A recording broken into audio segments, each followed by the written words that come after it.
Hello and welcome to the Test Community.Network. My name's Tim Burnett. I hope you're all safe and well. In this episode, we're going to be looking at some research which has come out from AQA about using AI to generate items. And it's a bit of a kind of a hot topic for me at the moment. I did a workshop with some customers earlier this week. I've been doing workshops with other customers. I've been speaking to different awarding organizations out there. And I think there are some limitations to this research. It's a good piece of research, don't get me wrong. I think it's a valuable piece of research, but there are some limitations. So here's the research itself. I'm going to put myself, I'll leave myself there. So it's a great document. It's a really well put together. I think my issue is with the scope of which they approached the generation of the items. They effectively approached it with using generative AI out of the box to generate items and then did their research off the back of it. And they put together questions. I think it was biology-based assessment. They gave it a GCSE level. They gave it as a mock exam. They got students to take those items. They had human items. They had AI items in there. They got teachers to review them, do some comparisons to which one they believe was AI and which one they didn't. And that to me is kind of a bit pointless, really, if you've not kind of gone through the whole process of using AI properly to generate the items, because it can have a significant impact.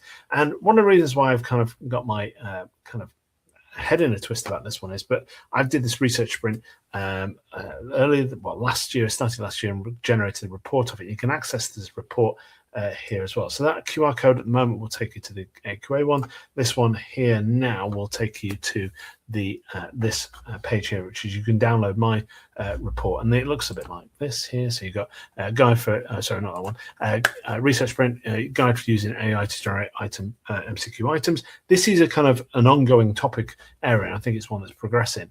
If you want to kind of widen and zoom out, then there is a guide that I put together which is for assessment professionals, kind of generative AI, and it does talk a little bit about the use of AI for generating items. But I think I'm just coming down to the kind of the research questions that they asked as part of this. So the research question is, how do AI generated items compare with human anchored items when looking at their psychometric properties? Is there difficulty of AI generated items appropriate to is the difficulty of AI generated items appropriate for GCSE level students? Do the AI generated items distinguish between students of different abilities as well as humans items do? Are experts more likely to identify errors and flaws in AI generated items compared with human authored ones, even when the items are of similar quality? And does knowing whether the item is generated by AI or human affect the expert judgment? And I think where my little bugbear with this kind of the way they've been generated and that component is, it's a bit like asking people to compare holidays without giving any consideration as to how they booked it, how much they spent, the research they did, anything like. It's like, kind of, where did you go? How did it compare with them? Well, my holiday was better. It's a very different kind of experience. I know they did try and kind of anchor that down a little bit, but there's so much that's needed to go into the process of generating items using AI. You can't just take that shortcut route of say, create me an item for this for this particular topic and expect it to be a good item, well structured. And they do talk about that within this kind of research, and they do recognize that, and that's kind of fine. So other things that kind of stand out to me from what I've seen from it are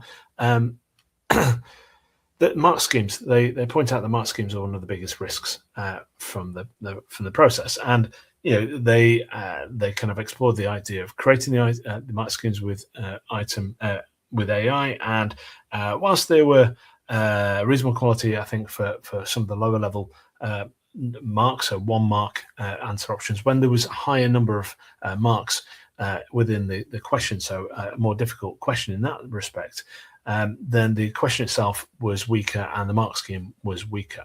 One of my areas of issue with this one is that yes, I can imagine that AI improperly prompted would create a poor mark scheme, but then I've seen issues where we've tried to use human authored mark schemes within the AI space to mark items, and the AI gets it wrong because the mark scheme is so vague in some areas, and it's almost as if it expects that the mark scheme plus the expert on the domain come together. And I get that, but the idea of the mark scheme really should be about purely having all that expertise and expectation within there.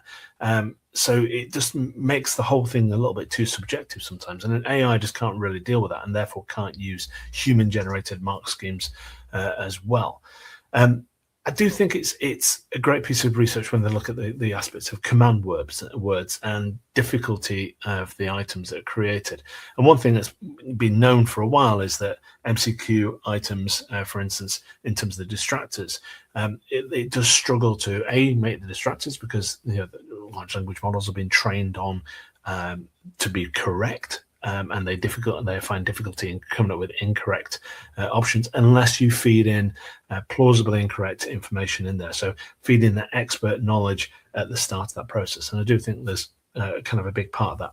The one thing I do really like is a term that they use, which is surface plausibility. I kind of refer to it as in terms of anchoring the reviewer's decision. They talk about it, and this is where they're only really focused on looking at the items after they've been generated, in terms of putting them in front of the teacher as to which one looks surfacely plausible as being human or AI, and that's fine. But I do like the term. I think it's an important part of the process, because if you're just expecting AI to generate an item and for a reviewer to look at that, the risk is there that they're just going to get weak in spotting poor quality, because it looks highly polished and it could be confidently wrong, but you don't spot that from the polishedness that's come out of there. So I think obviously it's a great piece of research, but where I think people need to kind of remember with the kind of use of AI is you need to capture the expert's insights early in the process. So rather than just saying, create me an item on this particular topic and then have an expert review of it, they've got insight as to what people get plausibly wrong within it. Even talking to the trainers, people who deliver that training, you need to be feeding that information in at the start of the process, so that when you create an item, you say, these are the typical things that students get wrong as part of this process. And that will help create a better item. Using personas for the kind of minimum competent candidates as well can be a great way to kind of let the AI know exactly what level. If you just say, create me a level 2 question, AI is going to kind of go off in the vagueness of, well, what's a level 2? It could be anything. It doesn't really always apply it to a good context of higher education or secondary education or anything like that. So you need to be guiding and steering and saying, these are the typical things that a student will get wrong on this particular learning objective as well. One of the other common issues is that there's hallucinations from the items are generated. And a lot of people spend a lot of time, wasted time really. They create items, it gives them references to where the item came from and the information from the learning material that was applied in, and they've got to go back and go through that in a great amount of detail to try and find it and check that. I think the better approach is to be highlighting the actual kind of pinpoint of the learning material that you want to use and generating it directly off that. And using that as the anchor throughout the entire process. Then you've got less work to then go back. If you just give it a 10,000 page learning source and say, create me items on this particular learning topic, it's going to, and especially if you give it access to the internet as well, to kind of fill in those scenarios and make them seem a bit more kind of plausible and real world, and go a little bit beyond. It's going to make stuff up. That's what these models do. That's why they're quite creative at creating your pictures and stuff like that. It's because they're designed to make stuff up, and they will do that. And that's why it's a bit of a waste of time if you just created it and then you're going to have to back and kind of pinpoint the references in there. And I've seen plenty of platforms that do that, and when people start to really unpick that, they notice there's some big problems in there. There's also the issue of checking for test wiseness within the items. Now, classic case of the correct answer is a 15 word response, whereas the incorrect answers are all kind of 1 or 2 words, and it just stands out there as being what screams to you that this is the correct answer. And that can be an issue then in terms of difficulty in the items that come through in that process as well. I've done a lot of work, and I've been looking at vendor platforms as part of that. So working with AOs who've got either vendor platforms or similar solutions, or talking with people. And I'll be honest, Not many people have a good thing to say about some of the platforms that are out there. It's not that they're particularly weak. They've added a feature that they're not native AI platforms. There's been an item banking solution they've bolted on an AI generation feature. Where we should actually be coming at this is more AI native test development solutions. And some of the weaknesses I've seen in it, it still requires you to be a bit of a prompt expert in there. There, you can't control the model choice that you use, and I'll come on to that in a second because that's a really important part. And they don't do these basic test wiseness checks. They're still churning out items unless you write it into the instruction of the prompt directly that they must be of a certain length. They still sometimes give you these longer solutions. Now, there are lots of different platforms out there, take different approaches. I've been quite disappointed the speed of some of them in terms of the item creation, creating an item at a time. They don't remember the prompt that you put in. There's no audit trail in there. It's a bit of a production nightmare, I think, to be honest. So, and I know that's one of the reasons why a lot of organizations are turning to things like Copilot 365 and using agents within there and creating their own agents within that process, which is, in some cases, a more cost-effective route to take. Or you've got this problem where nobody really knows who's using what platforms, and people are going off using shadow AI solutions, ChatGPT, and all sorts of other solutions, which can cause a bit of a nightmare as well, especially if you've got proprietary information being loaded up to create the items, and people are sharing that out willy-nilly for training in future models. Don't forget, these large language models, they love the fact that we're all feeding in our primary alpha information, our IP, to create these amazing documents, create these amazing items.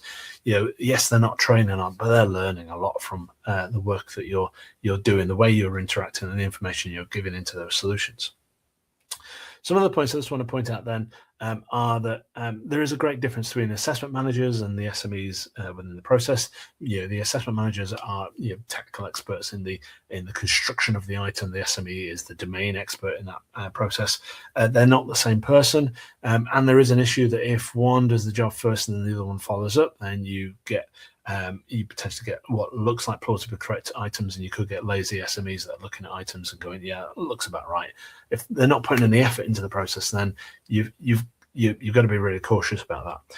The other way around is obviously getting SMEs to create the items, and they could be using any willy-nilly solution. As I mentioned, shadow AI solutions out there. They could also be not prompt experts. Not everyone is a prompt expert. This is all very new to them, so they could be getting quite weak solutions out there as well. And I think one of the solutions to this idea is of making sure that the quality of the process is not just working on the basis that this is a one-shot a process of creating items. And it's a bit like what the AQA did with their research, in the fact that they used it out of the box and effectively a one-shot approach at creating their items. When you're creating certain multiple choice items, you need to create the stem first, work on that, make sure you're accepting that, and then go on to create the correct answers and distractors as part of that process. Because if you tweak one, you're going to upset other parts of the system elsewhere. So one of the approaches and one of the views that I've got on this is, and most people don't like this because they want this kind of one-shot creation of items, is to use the models as AQA do, as a generative drafting accelerator. That's what they kind of call it. But to use it to create the item, the stem, but then have the author, the reviewer, the SME type their response in. So don't treat it as multiple choice, have them type in. And that's a good way of showing up whether or not it's a single best answer, if there's any discrepancies, if the context is different from what they imagine. It shows up with the weaknesses in the item. So you can take the stem, take their response, compare it to what the AI thought the correct answer was, give a kind of comparison score. Is it on target? Is it missing? If it's missing, then just ditch the item, recreate, and let the AI learn from that process. If it just requires a little bit of tweaking, then fine, do those tweaks and then generate your distractors and you double check your correct answer and do all your checks to make sure the test wiseness, etc., and the ordering of it. I think this is the thing is, we're creating these bottlenecks.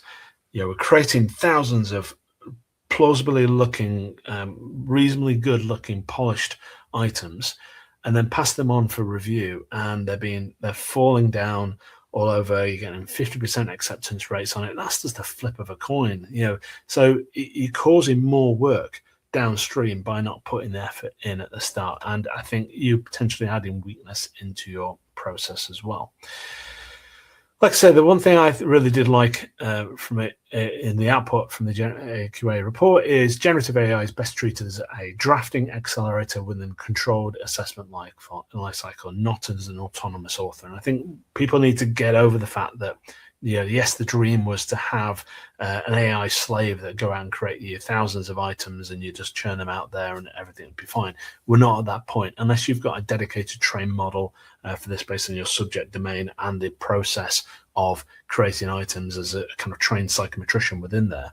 Then you're going to find weaknesses in the items that are created.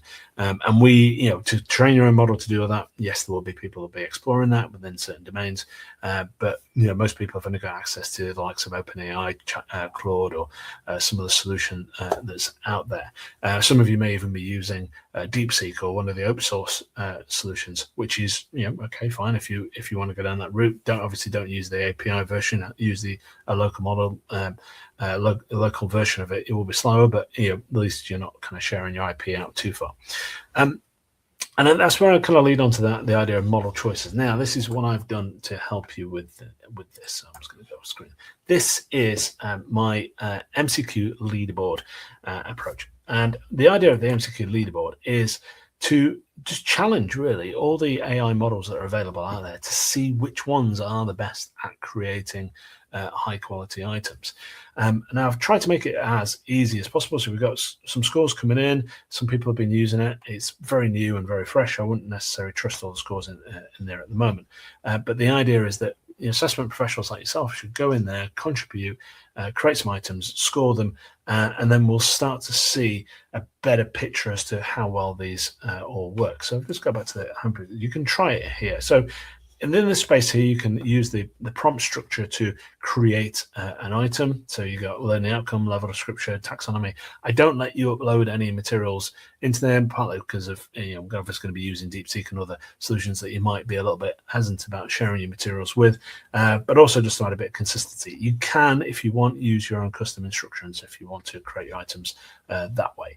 Just to give you an example, once the items have been created, you get presented with 2 of the items side by side, and you go through and there'll be 10 items, 10 comparisons to do, and you're going to compare the 5 items that are created through the random model. So it uses 5 random models from that 19 to create you responses. And you can turn on the reveal the correct answer if you want to as you go through, but it's going to be a simple process of looking at both items and going, yep, that's the one, that's the one. You can trash an individual item if you just think it's not good enough, you wouldn't even want to use it. It removes it from the comparison process and downgrades it, or you can trash both if you don't think that at all. But you just pick the item that you think is the better one, and then you move on to the next question, and yeah, that's how it kind of works. So you can then once you've gone through the process, you will see all the items that you've generated. You'll see the model that they were generated with. You'll see which one won, which one didn't. And then you'll be able to see the leaderboard with everyone else's items in here as well. You can actually click on the winner so you can see the items that have won in that process as well, and make your kind of observations on it. The idea also is that as you go in and put in different topics in there, you could actually drill down. So if someone's been doing healthcare and you've got different scores from a particular healthcare topic, then you can go through and see just how well the model's performed on that topic, as opposed to your own another topic, kind of more general topic. So that's what I've been kind of working at, just to give that. I've had some great help and support from members of the community, just giving me some feedback on this. Back to the AQA report. Yeah, go and download it. It's really good. News, can AI write exam reports? You can find it on the Test Community.Network as well. It is really worth a read. It's good. It's, in terms of the psychometric side of things, my only, like I say, the bugbear is just the point about the way in which the items are generated, because that's such an essential part of the process. I don't see much value in trying to judge the quality of generative AI if you're not putting the effort into the creation process. Happy to take questions, feedback, but yeah, speak to you soon. I've got another great interview next week, and I'll speak to you then.